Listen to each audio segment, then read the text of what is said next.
Oi, meus queridos alunos do sexto ano, tudo bem com vocês? Espero que todos estejam bem. Dando início, né, mais uma semana de videoaula, videoconferência.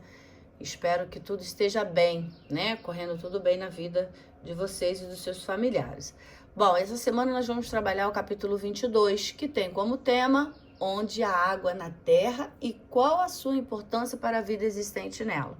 Que a água ela é fundamental, que ela é primordial, que ela é essencial, isso não é novidade para ninguém, né? Não existe ser vivo que não dependa da água para alguma forma, para alguma coisa, né? Então, logo no texto de início da nossa apostila, diz assim: é possível existir seres vivos lá no fundo do oceano? Você sabia que na escuridão das profundezas das águas salgadas vivem milhares de espécies de animais?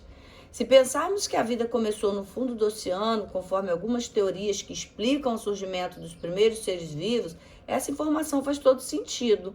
As criaturas do fundo do oceano, que são chamados, conhecidos, né, como os abissais, podem viver em profundidade de mais de 4.000 metros abaixo da superfície, onde a luz solar não chega e a temperatura é muito baixa. Além dessas condições extremas, a aparência dos seres que habitam esses lugares é muito curiosa. Devido às dificuldades em encontrar alimento, algumas espécies de peixe têm uma boca tão grande que são capazes de engolir presas que têm o dobro do seu tamanho. Olha que curiosidade! Muitas criaturas abissais desenvolveram órgãos que emitem luz, possibilitando que se adaptassem à escuridão. Então aqui a gente está tendo, logo na primeira página, né, do nosso livro, já tem uma imagem de um peixe bem curioso. Então vamos entender um pouquinho, né, sobre essa questão de água no planeta. A hidrosfera, né? A água no planeta é a mesma que existe há milhões de anos atrás. Então tem um livro que eu li que dizia que a água que nós consumimos hoje pode ser até a mesma água que os dinossauros tomaram banho, né, há milhões de anos atrás. Uma das explicações é que essa substância se formou com a terra ou no interior dela, sendo opções que essa substância se formou há tanto tempo, né? E foi expelida por vulcões no estado de vapor, resfriando e caindo na forma de chuva durante milhões de anos. Uma outra explicação, uma outra teoria, é que ela veio com os meteoritos na forma de gelo que bombardearam a superfície do planeta, liberando água que virava líquida em contato com o calor da Terra. Essa chuva de meteoritos foi intensa durante o tempo suficiente para acumular água no solo terrestre, formando os primeiros oceanos. Então aqui no nosso primeiro slide vem falando de hidrosfera. Hidro quer dizer o quê? Água, fera, planeta. É a designação dada à camada de água em que o estado líquido ou estado sólido que cobre determinadas áreas da superfície terrestre, nomeadamente oceanos, mares, lagos e rios, apresenta uma espessura muito variável e está irregularmente distribuída, ocupando cerca de 70% da superfície do globo terrestre. A grande maioria da hidrosfera corresponde nos oceanos, tá? Então, nós podemos entender aqui, nesse segundo slide, que a água no planeta Terra, ela tem, assim, uma certa divisão, na qual ela não é muito, vamos dizer assim, justa, né? A água que forma os oceanos, os rios, os lagos, as calotas polares, compõe um conjunto chamado de hidrosfera, de volume estimado entre 1,5 vezes a 10 elevado a 21 litros, e que cobre cerca de 3/4 da superfície terrestre. Como essa quantidade de água está distribuída, né? Então, assim, muita gente, o planeta é formado por mais água, né, do que propriamente terra. Só que essa água, ela não está disponível, ela não está numa forma, vamos dizer assim, de acordo que seja disponível para toda a população, né? A água doce, a água tratada, não é dessa forma. Então, a distribuição de água no planeta Terra, em 1993, aí no caso em porcentagem, total global de água, vamos imaginar, de 97,5% nós temos de água salgada e apenas 2,5% de água doce, água que seria água própria para o consumo. Do outro lado, nós temos ali, olha, a visão global, vamos dizer assim, né? 68,9%, né, do total dessa água, e 29,9% que é a menor parte, né, a quantidade de água que nós temos. Você vê na parte azul, que está em forma de geleira, neves, estado sólido, né? Essa parte em azul mais escuro são as águas subterrâneas. A parte verdinha, que é o solo, pântanos e as geadas, que é o verde bem clarinho. E a parte vermelhinha, rios e lagos. Então, essa aí é a água que está disponível, né, no nosso planeta. E a gente pode pegar uma partezinha ali e falar que o Brasil ele tem cerca de 12% da água doce do planeta. Ele também possui grandes reservas de água debaixo do solo, que são os aquíferos. Os maiores aquíferos do Brasil são os seguintes: o aquífero Guarani, que a gente não pode deixar de citar, no solo abaixo do Brasil, Paraguai, Uruguai e Argentina, e o aquífero Alter do Chão, que fica abaixo do solo dos estados do Amazonas, Pará e Amapá, e é o maior aquífero do mundo em extensão. Então, assim, nós temos uma quantidade privilegiada de água, né? Infelizmente, não, vamos dizer assim, não tratada, não cuidada, não zelada, que a gente sabe que o homem acaba danificando e trazendo todos esses problemas aí que não são nada agradáveis para o ecossistema e principalmente para nós, porque quem acaba sofrendo com tudo isso aí somos nós mesmos, né? Quem acaba perdendo com tudo isso somos nós mesmos. Aqui a gente vem falar um pouquinho de ambientes aquáticos no planeta Terra. A maior parte da água do nosso planeta, ela é salgada e está em forma, né, lá nos oceanos e nos mares. Agora, qual a importância dos oceanos para a nossa vida? Na parte mais superficial dos mares e oceanos vivem diversos organismos que fazem fotossíntese, né? Como as microalgas, formando o que nós conhecemos de fitoplâncton. Esses seres, os fitoplânctons, eles produzem maior parte de todo o oxigênio do ar e são capazes de absorver gás carbônico liberando na atmosfera. Sem o fitoplâncton, gente, não haveria vida na Terra. Olha que interessante. O que é o fitoplâncton? É um tipo de plâncton, ou seja, é um grupo de organismo microscópico que fica flutuando na água doce e ambiente marinho também. E esse tipo de plâncton destaca-se por ser capaz de realizar fotossíntese, organismo produtor, sendo a base da cadeia alimentar do ambiente aquático. Ou seja, é nessa parte, né, que entra a questão da produção da maior quantidade de oxigênio que nós inspiramos, porque muita gente ainda insiste em dizer que o oxigênio que nós inspiramos vem das florestas, principalmente da floresta amazônica. A floresta amazônica, ela produz uma quantidade muito grande de oxigênio? Sim, produz. Só que ela também consome, porque tanto ela respira como ela faz fotossíntese.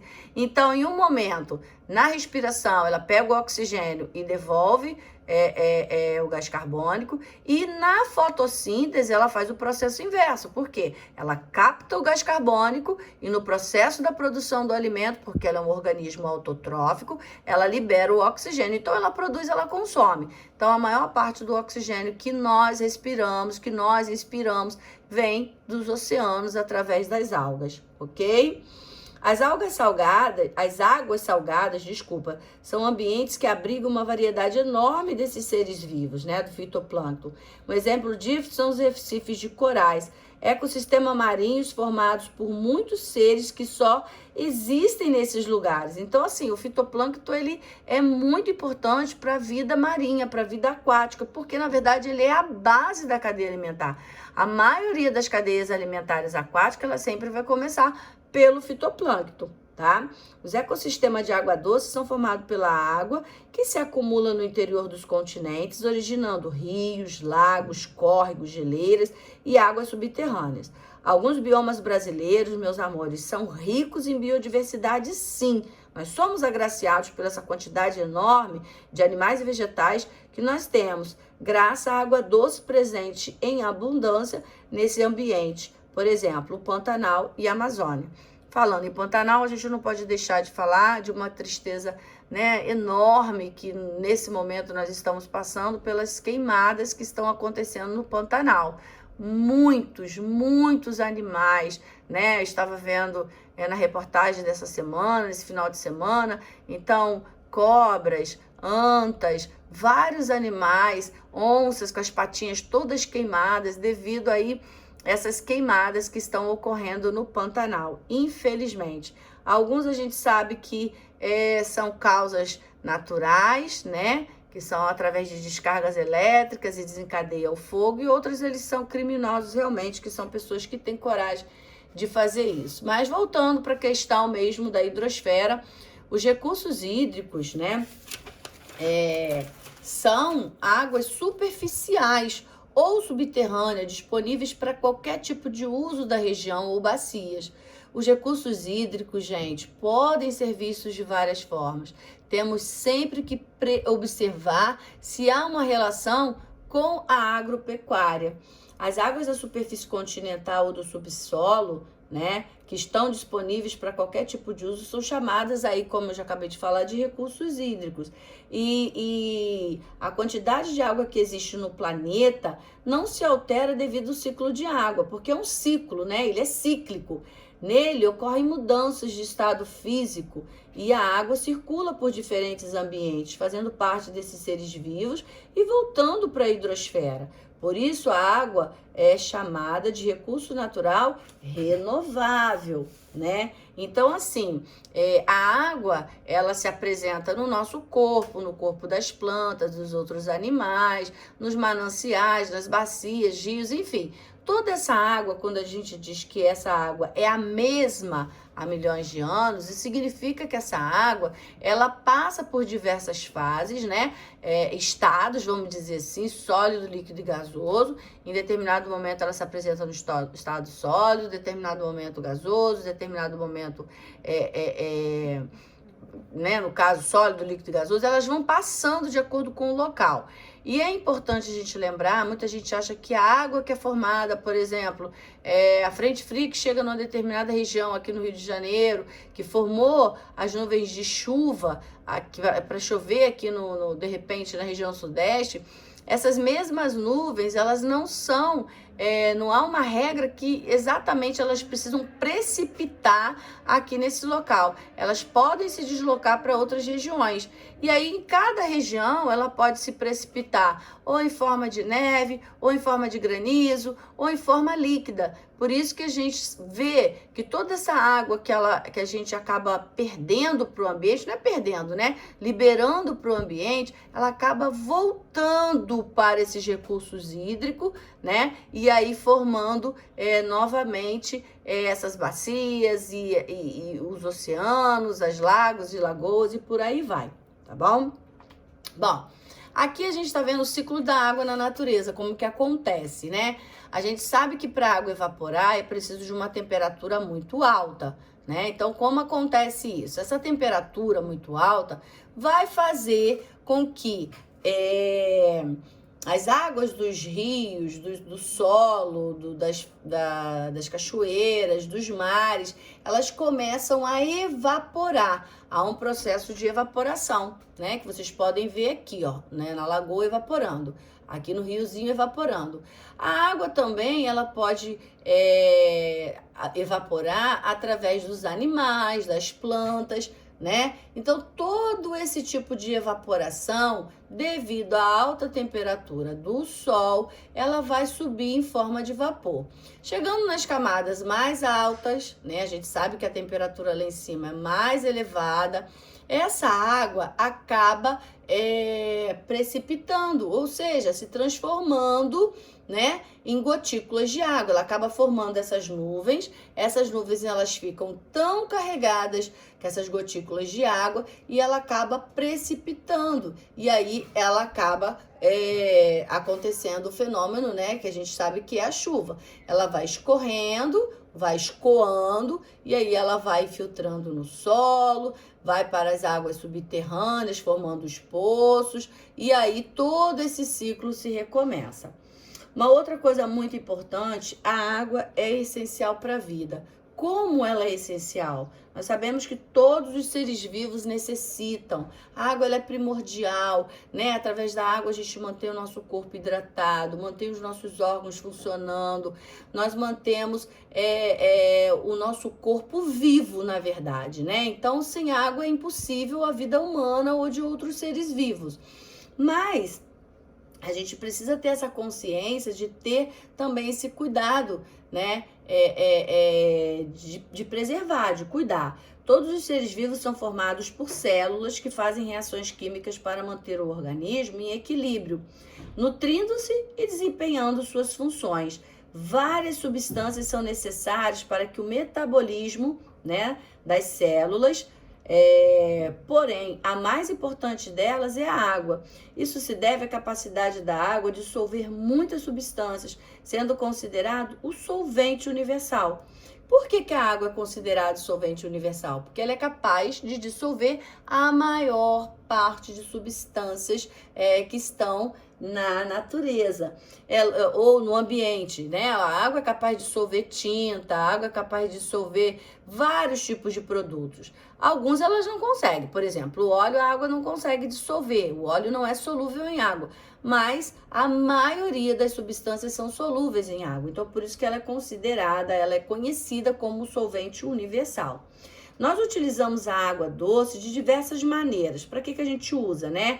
Para manter o corpo funcionando adequadamente. Existem as atividades humanas, né? Como a irrigação das lavouras. Existem também as atividades domésticas, comerciais, as escolas, hospitais, instituições públicas, né? Para higiene, gestão, limpeza. Olha quanta coisa. O uso na indústria da água vem do terceiro lugar. Lavar, resfriar a máquina, dissolver substâncias, entre outras coisas. Então, a água, ela é, sem dúvida nenhuma, essencial. Ela é primordial. Nós precisamos, né, ter essa consciência de cuidar, de preservar, porque ela é um bem maior. E não é só minha, né? Ela é um bem de todos os seres vivos. Então é importante a gente zelar, a gente cuidar, né? Antes da gente despejar essa água em qualquer lugar, evitar jogar óleo, né, na pia de cozinha, porque a gente sabe que esse óleo vai acabar em algum local onde tem uma quantidade maior de água e vai contaminar, né? E aí vai matar animais, vai matar plantas. A gente precisa de saneamento básico, que é o que a gente sabe, que é o tratamento, né, da água especificamente, para ser tratado na estação de tratamento de esgoto, na estação de tratamento de água. Então são detalhes importantes que são essenciais e que a gente precisa contribuir. E se a gente puder, de uma certa forma, reaproveitar, nossa, como isso aí é melhor, né? Aqui nós estamos vendo algumas ações antrópicas, infelizmente muito triste, né? Porque a gente está vendo aqui um esgoto, logo na primeira imagem aqui, né? A gente está vendo aqui um lugar que acaba desaguando, né? Aí tem várias garrafas PETs, toda uma quantidade de lixo que, infelizmente, o governo, as autoridades responsáveis pela limpeza não faz, o homem por si já não faz. E aí os órgãos competentes, né, que seriam competentes para poder fazer toda essa limpeza, também não faz. Aqui nós estamos vendo o que a gente cansa de falar, quando as pessoas acabam jogando. Deixa eu ver se eu melhoro um pouquinho aqui a imagem dessa tartaruguinha aqui, tadinha, que está tentando, né, lutando pela vida. Ela está aqui com plástico, né, que você pode ver aqui melhor, né, que a minha imagem aqui não tá legal, mas ela tá com plástico todo enroladinho aí na boca, ou seja, ela pensa que é uma alga, ela pensa que é um alimento e acaba ali fazendo, né, ingerindo e acaba morrendo. Aqui embaixo a gente está vendo um homem em volta, né, de centenas, de milhares de peixes aqui, olha. Que tristeza, né? Tanta gente passando fome, tanta gente necessitando de comida e por conta de algum tipo de produto que foi lançado nesse ambiente acabou matando todos esses peixes, né? Aqui nós estamos vendo derramamento de óleo e acabando com uma ave, né? Porque ela se torna pesada e acaba morrendo por conta disso. Então, são descuidos que a água, na verdade, ela precisaria ter e o homem acaba não tendo e fazendo essa destruição, né? É muito triste tudo isso, gente. Bom, aqui nós temos 4 pilares do saneamento básico. Nós temos os resíduos sólidos, nós temos a água. Deixa eu tentar colocar meu computador aqui direito para ficar uma imagem legal, porque às vezes eu apanho aqui nessas imagens, mas acho que agora dá. Então, aqui a gente está vendo os 4 pilares de saneamento básico. Nós temos os resíduos sólidos, nós temos a água, a drenagem urbana e o esgotamento sanitário. Saneamento, o que é o saneamento? Ele refere-se às condições de saúde pública relacionada à água potável, ao tratamento e disposição adequado de excrementos e esgotos humanos. Impedir o contato humano com fezes faz parte do saneamento, assim como a lavagem das mãos com sabão. Então é importante que esse esgoto ele seja recolhido adequadamente, ele seja tratado antes de ser lançado nos rios. Antes de ser lançado nos rios, que vão ser captados para ser tratado, para que a gente possa usar e beber, né? Porque a água, na verdade, como a gente viu, ela é uma só, né? É importante que os nossos governantes, eles tenham esse compromisso de fornecer à população água potável e despoluir a água utilizada nas atividades diárias. Tratamento da água para o consumo humano e animal, a distinção correta do lixo, né? A destinação correta do lixo, o tratamento de esgoto são procedimentos que o governo deve garantir à população. Essas medidas, sim, são chamadas de saneamento básico, né? É lógico que a gente não tem que contar só com o governo, nós temos que contar também com as nossas ações, né? Se eu posso reaproveitar a água, eu já falei isso em alguns outros slides, algumas outras videoaulas, a gente pode estar reaproveitando a água da máquina de lavar que está com sabão, eu posso recolher essa água para quê? Para lavar calçada, lavar garagem, né? Eu não posso beber, não posso aguar a planta porque tá com sabão, mas eu posso lavar garagem, eu posso lavar uma calçada, não é? Então, existem várias formas da gente estar utilizando essa água, né? Para ter reaproveitando essa água para a gente poder economizar realmente. A água da chuva, a água que cai da chuva, a gente pode colocar em cisternas, né? Fazer um local de recolhimento dessa água. Essa água também serve para beber? Não, mas já serve para eu lavar roupa. Essa água da chuva serve para eu poder aguar minha horta, serve para eu lavar o meu carro, para lavar a minha garagem. Então a gente precisa ter essa consciência, gente. Tudo isso é muito importante para a vida do nosso planeta, para a vida do nosso ecossistema, tá bom? Então esse capítulo ele é bem pequenininho, espero que vocês tenham gostado, espero que vocês tenham entendido. Como sempre, faça a leitura do capítulo, leia, sublinhe e assistam a videoaula e façam os deveres. Mais uma vez, eu tenho percebido que muitos alunos ficam perdidos na hora da aula, na hora da videoconferência, e aí não sabe nem qual é o capítulo, não sabe qual é o dever, não faz o dever, né? É na hora que se torna muito difícil, gente, fazer um simulado, fazer um trabalho, fazer uma atividade, tá bom? Então vamos mudar isso aí, vamos procurar fazer todas as atividades corretas, tudo direitinho, para que vocês possam ter melhor desempenho e um resultado muito melhor. Tá bom, meus amores? Fiquem com Deus. Deus abençoe muito vocês e até a nossa videoconferência na quarta-feira, ok? Beijo e até lá!